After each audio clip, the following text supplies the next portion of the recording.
Hello, friends. Welcome back to my channel. My name is Salima, and today I have got a bunch of new makeup I have been dying to talk about. So, we are going to be exploring the new Dior Forever Nude Bronzer. Let's see if it's as amazing as everyone says. We will also be checking out these Westman Atelier Baby Cheek Powder Duos, the new Givenchy Matte Press Powder. I have high hopes for this one. And the limited edition Charlotte Tilbury Pillow Talk Powder Blush Duo. But you guys know me. I just don't want to show them to you. I want to really share how they perform and how they compare to some of the things I already love. That way, hopefully, it will help you decide if they're a must have for your collection, if they fit your makeup vibe, or maybe there's something similar already out there. Sounds like fun? Then let's jump right in. Let's kick things off with the Dior Forever Nude Bronzer since I've been using it for a few weeks now. These come in two different finishes, natural glow and matte, and 8 shades, with 4 in natural glow finish and 4 in matte finish. Based on the online swatches I looked at Dior's website, I decided to go with the shade 04 Warm Matte. When it comes to bronzer, I don't like going super dark. I love something that adds warmth to my complexion and creates a soft, natural definition. What really caught my eyes about this one, and what I'm super excited about testing out properly this summer, is that it claims to be long wearing, transfer proof, and even heat and humidity resistant. So it's perfect for those upcoming summer trips, right? Anyways, the packaging is stunning. It's got that lovely soft cushion feel, and there is an embossing in the powder itself. It looks so luxurious, so bougie. Now let's talk about the actual powder. This formula is talc free. It's so silky smooth and almost creamy to the touch when you swirl your fingers in it. I can tell it's not going to be one of those dry, dusty powders because there's barely any kickback in the pan, which I love. And the product pickup is fantastic. Whether I'm using a big fluffy brush or something more angled, it just grabs the right amount of product. It doesn't require much effort to blend it out. I find it easy to work with and I'm very happy about it because if I'm paying that luxury price tag, I don't want to feel like I need a PhD in application techniques to make it look good. It should just work. Now, looking at the swatches here, it goes onto my skin looking so natural, but it's also buildable. So I can definitely see this shade working for me even when I have a bit more of a tan in the summer, as well as during the winter months when I am a little paler. That versatility is a big win for me. Oh, and it has this really soft floral scent. It's not overpowering at all and fades away really quickly, like within 3 or 4 seconds of applying it. So if you are sensitive to fragrance, hopefully this will not be an issue. Longevity wise, I have worn this for a full 12 hours day and it looks great by the end. The swatch on my hand also doesn't budge when I try to wipe it with just water, so it does seem pretty water resistant, which is promising. I will definitely be putting that heat and humidity claim to the real test once the summer rolls around. Overall, I'm genuinely loving this bronzer. It ticks so many boxes for me. However, I really wish Dior would expand the shade range, especially on the deeper end. I feel like their darkest shade probably won't work for anyone with a complexion deeper than a tan, and that's a real shame. They definitely need to be more inclusive with their shade offerings. Now let's compare this to some of the other luxury bronzers in my collection. First is the YSL Sunkissed Glow Bronzer. This was the part of my top 10 products at Sephora to purchase this spring and summer, so you already know I love it. Interestingly, in terms of both packaging and the feel of the powder, it's actually quite similar to the Dior. However, I do find the YSL shade to lean a bit more golden compared to the Dior. Formula wise, the YSL is definitely a touch more pigmented right off the bat, and maybe just a smidge less creamy than the Dior. That being said, the wear time is comparable for both, and I've worn the YSL bronzers through many summer days, so I can vouch for its longevity. it really does stick around. Next, I have the Guerlain Terracotta Bronzer in the shade 03. This one has a little bit of a shimmer in the pan, but once it's on the skin, I don't really notice it. It's more of a sheer wash of color, but like the Dior, you can definitely build it up to a nice medium intensity. One thing I've noticed is that Guerlain seems to have a bit of a blurring effect on my skin, which is pretty nice. However, the Guerlain does comes with a pretty strong perfume. Thankfully, it fades quickly, but it's definitely noticeable in the first few seconds of application. So if you're sensitive to scent, that's something to keep in mind. Moving on, let's talk about the Dolce& Gabbana powder bronzer. This formula is hands down one of the creamiest powder bronzers I own. It's actually very similar in texture to the Haus Labs bronzer if you have tried that one. This one is also significantly more pigmented than both the Dior and the YSL. But don't let that scare you. It blends out like a dream and sets down to a really natural finish on the skin. Plus, the shade I have isn't overly warm or orange and definitely not muddy. I absolutely love it. And lastly, we have my first ever luxury bronzer, the Gucci bronzer. The formula is so finely milled, it just blends effortlessly. Compared to the Dior bronzer in shade 04, my shade 3 in Gucci has a little more depth and a touch of red undertone, which really gives that beautiful sun-kissed look. The Gucci bronzer also has the most delicate, almost imperceptible shimmer in it, which just adds this gorgeous luminosity to the skin without emphasizing any texture. It's perfection. So, where does the Dior fit in all of this? I would say that the Dior Forever Nude Bronzer is a fantastic option if you're looking for a natural looking, long wearing bronzer that's easy to work with and buildable. It sits comfortably in that sweet spot of being pigmented enough to show up, but not so intense that it's hard to blend. While it might not have that unique blurring effect of the Guerlain or the intense creaminess of the Dolce& Gabbana bronzer, its ease of use and longevity makes it a solid contender in my luxury bronzer collection. I absolutely love it, and I know I will be getting a lot of use out of it. Alright, moving on to the Westman Atelier Baby Cheeks Powder Duo. Let's start with the powder blush duo in the shades Sable and Suede. You guys know, I am all about those softer, more natural looking shades, so this duo immediately caught my eye. And let's be real, this is a luxury product. It's $75, which is definitely an investment. So I expected a bit of something special. And I have to say, I was pleasantly surprised by the packaging. It didn't look that special online, but when I held it in my hands, it has this lovely weight to it. So it feels really substantial.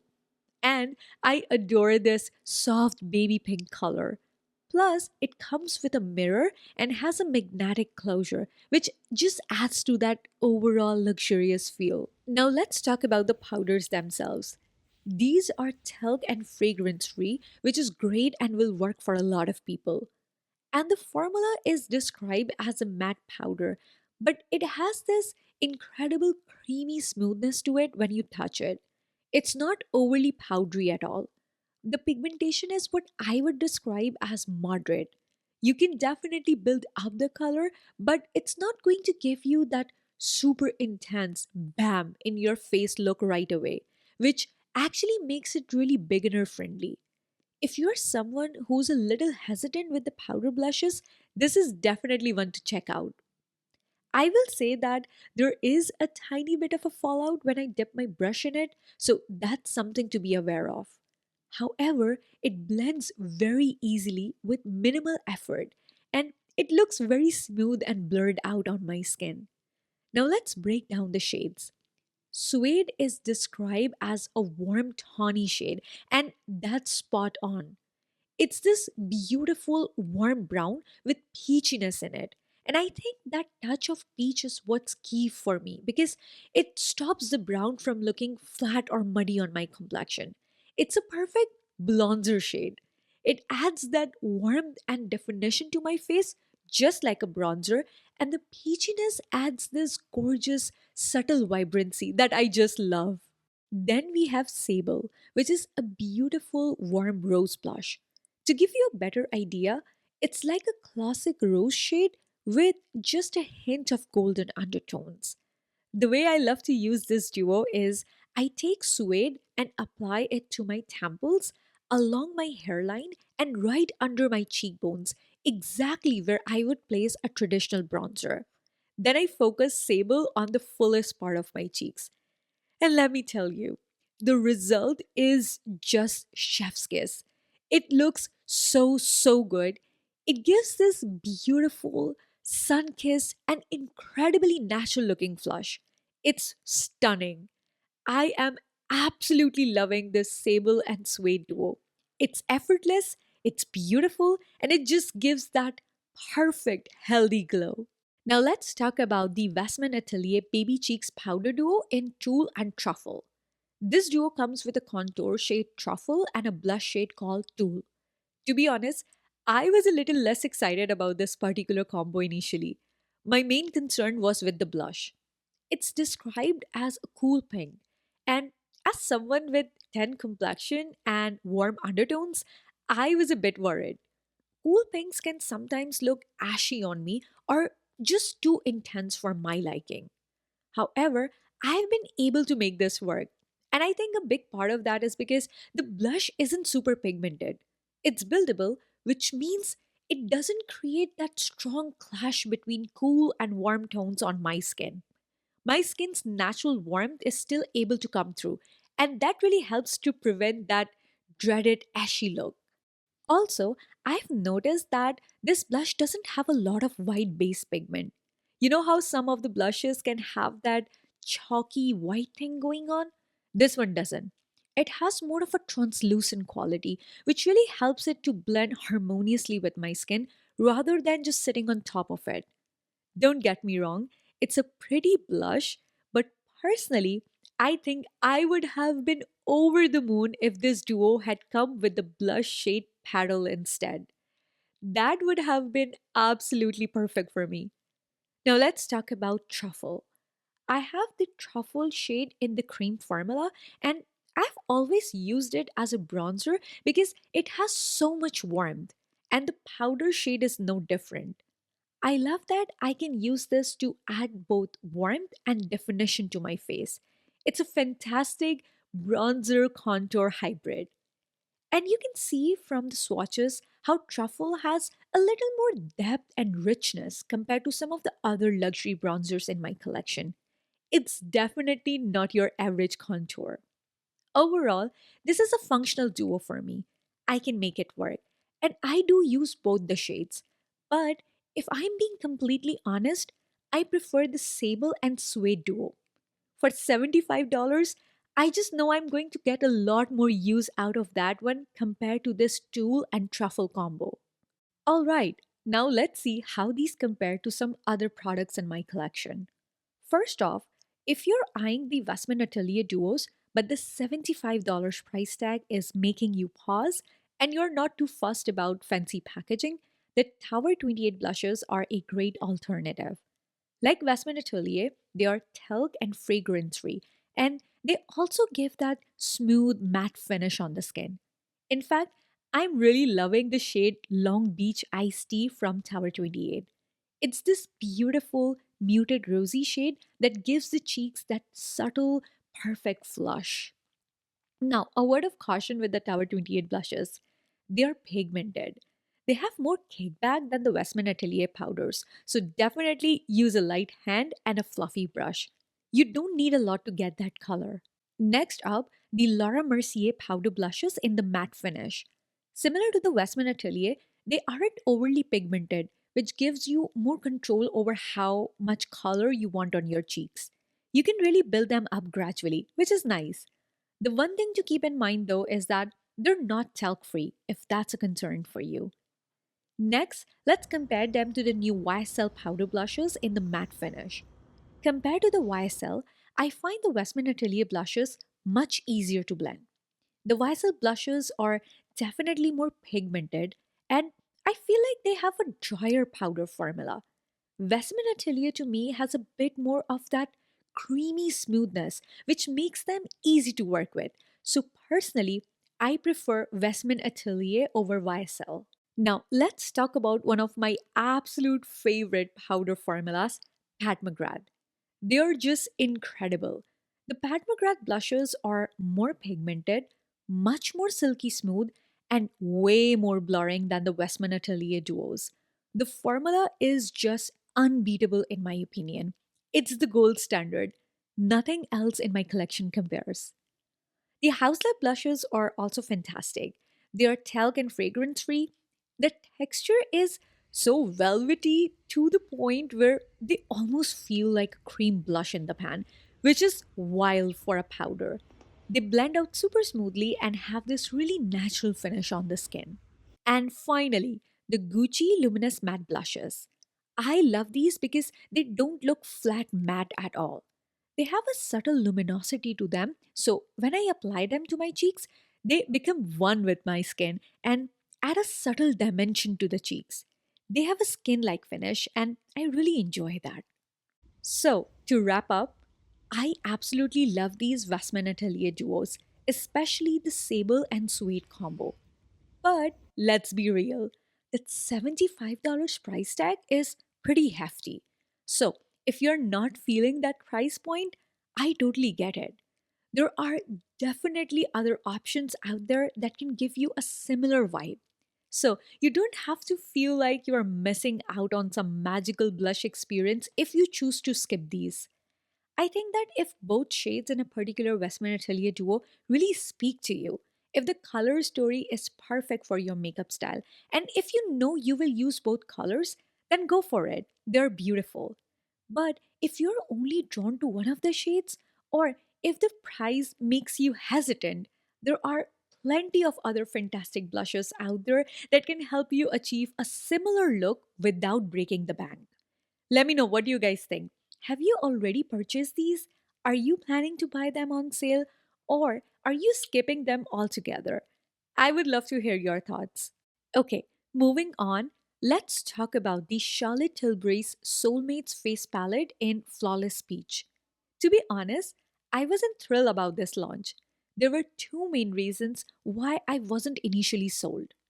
First off, it's a limited edition palette, and I don't generally like to buy limited edition products because if I end up loving them or if I want to recommend them to my friends and family, product might be sold out and unavailable. It's a bummer. Secondly, and this is totally a personal preference thing, but I'm not a huge fan of the heart-shaped packaging. It's just not really my vibe. It doesn't suit my taste. But despite those reservations, there was something about this palette that drew me in. And that was the fact that it includes both a blush and a setting powder. Most face palettes I own usually comes with a blush, a bronzer, and a highlighter. But setting powder is less common. And this isn't just any setting powder. It's Charlotte Tilbury's popular Airbrush Flawless Finish Setting Powder, which I really enjoy. I typically wear shade 3 in the airbrush setting powder. And as you can see from the swatches, shade 3 is very close to my skin tone. So I use it all over my face. The powder in this palette is a bit lighter than my usual shade, and it has a slightly peachy undertone, which makes it perfect for using under my eyes. As someone with dry skin who is extremely picky about powders, I can tell you that the Charlotte Tilbury's Airbrush Flawless Finish Setting Powder is the most repurchased powder in my collection. I love it. It's such a nice, finely milled powder, which is probably why it makes my skin look airbrushed and blurs most of the texture. It really perfects my look without being too cakey or drying. You guys know, I'm not into looking super matte. And this powder just gives the most beautiful, smooth blurred effect. Moving on to the blush in this palette, It has a dry, powdery feel to it, similar to the YSL blushes. I don't get that same creamy feel that I find in the Westman Atelier or the Haus Labs or the Gucci blushes. However, it's not insanely pigmented. There's no kickback, and I don't have any trouble blending it on my skin. Even with my dry skin, this blush doesn't cling to the dry patches or emphasize texture, which is great. If you have tried the Charlotte Tilbury's Cheek to Chic blush formula, it is very similar to that, just without the shimmer. I have it in the shade Walk of No Shame, which is a berry rose shade with a bit of a golden shimmer to add luminosity to the skin. But the blush in this palette has no shimmer. I love a peach blush, so this palette is a win for me. I'm even considering picking up the other shade, Flawless Pink, during the Sephora sale. I might pop into a store and swatch it first just to be sure. All in all, I think this is a great duo and I will get a lot of use out of it, especially since it has both a setting powder and a blush shade that I love. That being said, if you're not interested in the setting powder, you only want to try the blush, or if you don't feel like spending $52 on this palette, the new Tower 28 matte blushes can give you a similar effect on the skin at a much better price point. Okay, moving on, let's chat about the Givenchy Prism Libre Press Powder. This powder comes with four different colors that you can mix to get a color correcting effect on the skin, which is pretty cool. You guys probably know that Givenchy recently reformulated their loose setting powder to remove talc, and it didn't really lend well with a lot of people, including myself. I felt like the reformulated loose powder had shimmer and glitter in it, which was definitely not what I was looking for, especially under my eyes. So, yeah, I ended up returning that. I have the old version of the Givenchy loose powder, which I absolutely love.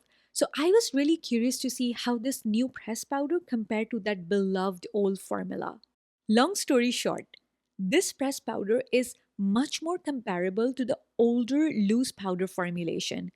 Like the reformulated loose powder, this pressed powder is also talc free, but it doesn't have that glitter or shimmer. Huge improvement. I have it in shade 4, and the way I use it is that I take a brush and gently swipe across all four colors and then apply it on my face and under my eyes. It sets down to a really natural finish on the skin. In fact, I would say that it's slightly less mattifying than the older loose powder formula. This pressed powder version looks more natural on the skin while still giving that smoothing effect. None of the Givenchy powders, in my experience, feel ultra mattifying. So they don't tend to look flat or cakey, which is great. But I do think if you have oily skin, you will probably enjoy the loose powder much more for setting your makeup and then maybe use the pressed version as a finishing powder or for touch ups throughout the day. For my dry skin, this pressed powder is a dream. It doesn't emphasize any texture or dry patches, and I can use it to set my makeup in place and create a more polished look. I absolutely love it. Since we have already talked about the Charlotte Tilbury's Flawless Finish powder, I wanted to quickly share how that compares to the Givenchy press powder. In my experience, the Charlotte Tilbury powder has more pigment, whether it's shade 3 from their permanent collection or this peach shade from their palette. Because of that, I get a little more coverage and a more evened out skin tone with the Charlotte Tilbury. With the Givenchy press powder, the main effect I notice is the blurring quality. It gives me a smoother base. So yeah, both press powder can blur your skin, but the Charlotte Tilbury will give you a little more oomph in terms of evening out your skin tone. All right, that wraps up today's video. I really hope you found this helpful. I especially hope the comparisons between all those different blushes and powders were useful in helping you decide what might work best for you. If you have enjoyed this video, please give it a big thumbs up. And if you want to see more content like this from me, be sure to subscribe to my channel and hit that notification bell so you don't miss anything. Thank you so much for watching. Stay healthy, stay beautiful, and I will see you in my next one. Bye.